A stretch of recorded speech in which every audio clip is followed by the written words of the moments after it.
পাথরে ফুল ফুটাবো শুধু ভালোবাসা দিয়ে। আমি পাথরে ফুল ফুটাবো শুধু ভালোবাসা দিয়ে।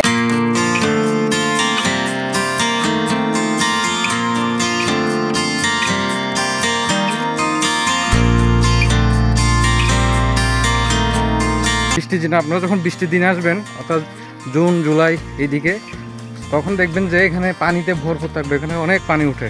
আসলে প্রকৃতির মাঝে এসে অনেক ভালো লাগতেছে। সহস্রধারা তো এই প্রথম আসতেছি, আসলেই মনে হচ্ছে ভালো হবে জায়গাটা। সহস্রধারা 2, যদি আপনি এখানে আসতে চান এই ভিডিওটি আপনার জন্য। চট্টগ্রামের নান্দনিক সৌন্দর্য উপভোগ করতে চাইলে আমাদের চ্যানেলে সাবস্ক্রাইব করে রাখতে পারেন এবং আমাদের একই সাথে ফেসবুক পেজেও লাইক দিয়ে রাখতে পারেন। হ্যালো গাইস, আজকে আমরা যাচ্ছি মিরসরাই এবং সীতাকুণ্ড। আমাদের আজকে এই গাড়িটা করে আমরা ঘুরবো, আমাদের সাথেই থাকুন। আর আমাদের সাথে আজকে আছে বিশিষ্ট গাড়ি ব্যবসায়ী রতন, সাথে আছে আমাদের সাথে আজকে ভ্রমণ ট্যুর আছে রনি, সে সাথে আছে রাজু। তো ওনাদেরকে নিয়ে আজকে আমাদের ট্রিপ খুবই মজা হবে। আর আমাদের আজকের ব্লগটি খুব দেখবেন এবং খুব ইন্টারেস্টিং হবে। দেখেন আমাদের সকাল আজকাল বাজে 6টা, আমরা এখান থেকে শুরু করছি, এই গাড়িটা নিয়ে আমরা শুরু করবো। চলুন। তো আমাদের গন্তব্য সহস্রধারা 2 মিরসরাই। তো চলতে চলতে দেখুন আমাদের চট্টগ্রাম শহরের মনে হচ্ছে না এটা চট্টগ্রাম শহর, মনে হচ্ছে আমরা বাইরে কোনো দেশে আছি। ফ্লাইওভার গুলো কত সুন্দর করে আমাদের চট্টগ্রাম বুক জুড়ে রয়েছে এবং খুব সুন্দরভাবে আমরা যেতে পারছি। তো গাড়ি ড্রাইভ করছে আমাদের রতন, সাথে আছে রাজু এবং রনি, আমাদের সাথেই তারা মজা নিচ্ছে এবং খুব মজা করে যাচ্ছিলাম। কিন্তু হঠাৎ মাঝ পথে এসে আনন্দ করতে গিয়ে আমাদের গাড়ি ফেটে গেছে। এখন কি আর গাড়ি ফেটে গেছে, কি ফেটে গেছে, গাড়ি ফেটে গেছে। সেই সাথে আমাদের ড্রাইভার সাহেব উনিও ফেটে যাবে কিছুক্ষণ পর। তো হঠাৎ মাঝপথে এসে যখন চাকা ফেটে যায় বা লিক হয়ে যায়, তখন স্পেয়ার চাকাটাও দেখি লিক। কেয়ার করার তারপর অনেক খোঁজাখুঁজির পর একটা ওয়ার্কশপ পেয়েছিলাম। তারপর এটা দেখি এটা অনেক বন্ধ ছিল, মামাকে অনেক ডাকাডাকি করে তোলার পরে আমাদের চাকাটি রিপেয়ার করে নিলাম। তো আমাদের 300 টাকা খরচ হয়েছে। আঙ্কেলকে ঘুম থেকে তুলে আমরা আমাদের চাকাটা বানাইছি। আঙ্কেল আপনাকে অসংখ্য ধন্যবাদ, দোয়া করিয়ে। হ্যালো গাইস, আমাদের তো এখন চাকা ফেটে গেছে। তো আমরা চাকা ঠিক করার জন্য অলরেডি একটাতে গিয়েছিলাম ওয়ার্কশপে। ওখানে ওরা চাইলে পারতো, কিন্তু হেল্প করছে না। তো এখান থেকে আমাদের ড্রাইভার সাহেব একটা কথা বলবে, মানে এখান থেকে একটা শিক্ষণীয় বিষয় আছে, দেখে কি বলে। ড্রাইভারদের উচিত হলো 1 নম্বরে আপনার রেগুলেটর পানি চেক করা, 2 নম্বরে স্পেয়ার চাকার হাওয়া, তৃতীয়তে স্পেয়ার চাকা কোনো লিক আছে নাকি সেটা ট্রাই করা। সেটা কিন্তু বেশি দরকার, যদি না করেন তো আমার মতন দুঃখই পড়বেন। তো আমি আমার ড্রাইভারদের ভাইদের সবাইকে বলতেছি, ভাইয়া আপনারা যখনই কোনো রোডে যাবেন অবশ্যই স্পেয়ার চাকাটা অবশ্যই চেক করে নেবেন। অবশেষে আমরা চলে আসলাম সহস্রধারা ট্রেইলের যে ফটক, মেইন ফটকে যে গাড়ি চলাচল করছে সেই ফটক দিয়ে আমরা যাব। তবে বলে রাখা ভালো, আপনারা এখান থেকে কিন্তু সিএনজি পাবেন। সেই সিএনজি করে আপনারা সরাসরি সহস্রধারা 2 এ চলে যেতে পারবেন। আমাদের যেহেতু গাড়ি ছিল, আমরা অনায়াসে সেই গাড়ি করে ভিতরে চলে যাচ্ছি গুগল ম্যাপের সহযোগিতায়। তো আপনারাও চাইলে আমাদের মতো গুগল ম্যাপ দেখে যেতে পারেন, অথবা আমাদের ভিডিও ডিসক্রিপশন বক্সে আমাদের লোকেশন ডিটেলসে লেখা আছে, আপনারা চাইলে দেখে নিতে পারেন। তবে মজার বিষয় হচ্ছে এখানে ভিতরের যে পরিবেশটা আপনাদেরকে আসলেই অনেক একটা শান্তি দিবে, অর্থাৎ একটা গ্রাম্য পরিবেশ যেটাকে আমরা বলি, সেই ফিলটা আপনারা পাবেন এখানে আসলে। অর্থাৎ এখানের মধ্যে যে মানে রাস্তাগুলো সেটা আমাদের ভালোই লাগেছে, কারণ এখানে মোটামুটি রাস্তা ভালোই ছিল বলা যায়। কারণ এদিক দিয়েই মোটামুটি সিএনজি, অটোরিকশা এই জাতীয় গাড়িগুলো চলবে অনায়াসে। অবশেষে আমরা চলে এসেছি সহস্রধারা 2, যেটা সীতাকুণ্ড উপজেলার মধ্যে পড়েছে, ছোট দারোগাহাটে। অবশ্যই আপনারা আসার আগে সহস্রধারা ঢোকার আগে আপনারা ওখানে মেন বাজারেই আপনারা নাস্তা করে নেবেন, কারণ ভিতরে আসার পরে আপনারা তেমন ভালো মানের নাস্তার দোকান খুঁজে পাবেন না। গাড়ির স্পন্সর তো করতেছে, সেই সাথে চা চা খাওয়াচ্ছে আজকে আমাদের স্পন্সর ভাই রাজু দেব না। অবশেষে আমরা টিকিট কাউন্টার থেকে টিকিট কাটছি, যেটা জন প্রতি 20 টাকা করে নিচ্ছে।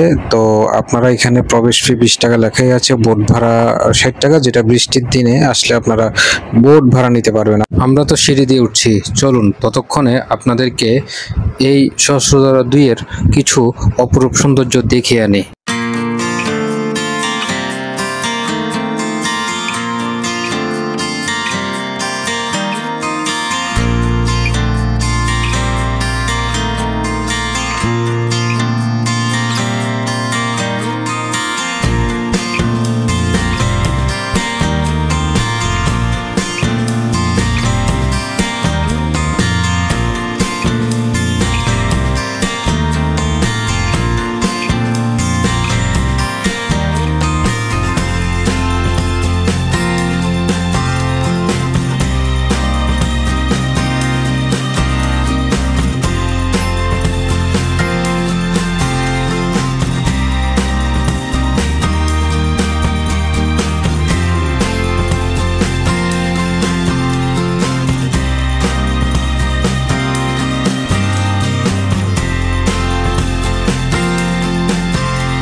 তো সিঁড়ি দিয়ে ওঠার পর আপনারা যে লেকটা দেখতে পাবেন, লেক দিয়ে সোজা ভিতরের দিকে সরু একটা রাস্তা দেখতে পাবেন। সেটা আপনারা অনুসরণ করে সামনের দিকে এগোতে থাকবেন এবং কাঙ্ক্ষিত সেই সহস্রধারা 2 এর ঝর্ণাটি দেখতে পাবেন। এখানে আমরা হচ্ছে ওই ঘাট থেকে সোজা হাঁটছি, দেখেন আমার থেকে হেঁটে হেঁটে এখন যাচ্ছি। আমার থেকে মাথা ঘুরাচ্ছে গরমে, একটু গরম লাগছে, তো সকালে আসাটাই ভালো। এখানে কিন্তু বৃষ্টির দিনে আপনারা আমি একটু জিনিস দেখাই। এই যে দেখেন এখানে পানি থাকে, আমরা তো এখানে হাঁটছি এখন, কিন্তু এখানে বৃষ্টির দিনে এখানে বোট করে যেতে হয়। এখানে বোট থাকে, বোট করে আপনাকে ওখানে ঝর্ণার কাছে যাইতে হবে। তো আমরা এখন যদিও আমরা আসছি, আজকে হচ্ছে এপ্রিলের 3 তারিখ 2025 সাল। এখন বর্তমানে বৃষ্টি নেই, যার কারণে আমরা এখন শুকনা, দেখেন আশেপাশে সব শুকনা, সেজন্য আমরা হেঁটে হেঁটে যাচ্ছি। বৃষ্টির দিনে আপনারা যখন বৃষ্টির দিনে আসবেন, অর্থাৎ জুন জুলাই এইদিকে, তখন দেখবেন যে এখানে পানিতে ভরপুর থাকবে, এখানে অনেক পানি উঠে, তখন নৌকা করে যেতে হয়।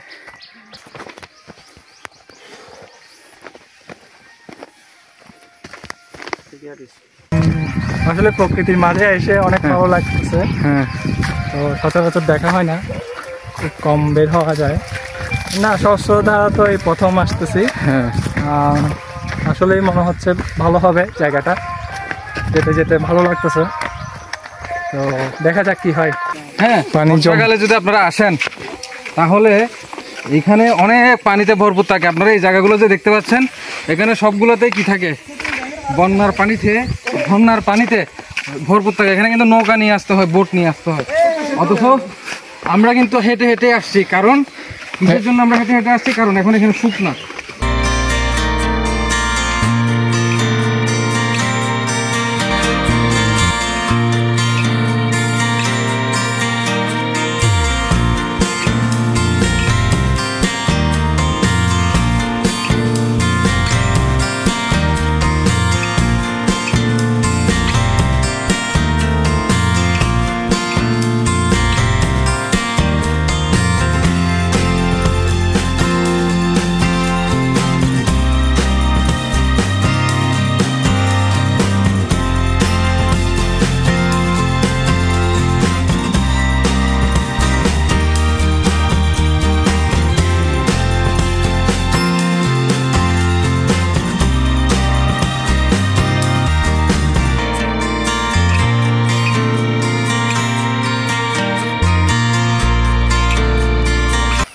সহস্রধারা 2 কিন্তু শেষ ভ্রমণ। এখন আমরা কোথায় যাব? সারপ্রাইজ। চলুন আপনাদেরকে নিয়ে যাব, আমাদের সাথেই থাকুন। তো দর্শক, আমরা পরবর্তীতে আরও কয়েকটি জায়গা ভ্রমণ করেছি। তো আমরা এখান থেকে আরও কোন কোন জায়গায় ভ্রমণ করেছি সেটা দেখতে হলে অবশ্যই আমাদের চ্যানেলটি সাবস্ক্রাইব করে পাশে থাকা বেল আইকনটি বাজিয়ে রাখুন। আর হ্যাঁ, আমাদের ভিডিও যদি ভালো লাগে একটি লাইক তো আপনাদের কাছে আশা করাই যায়।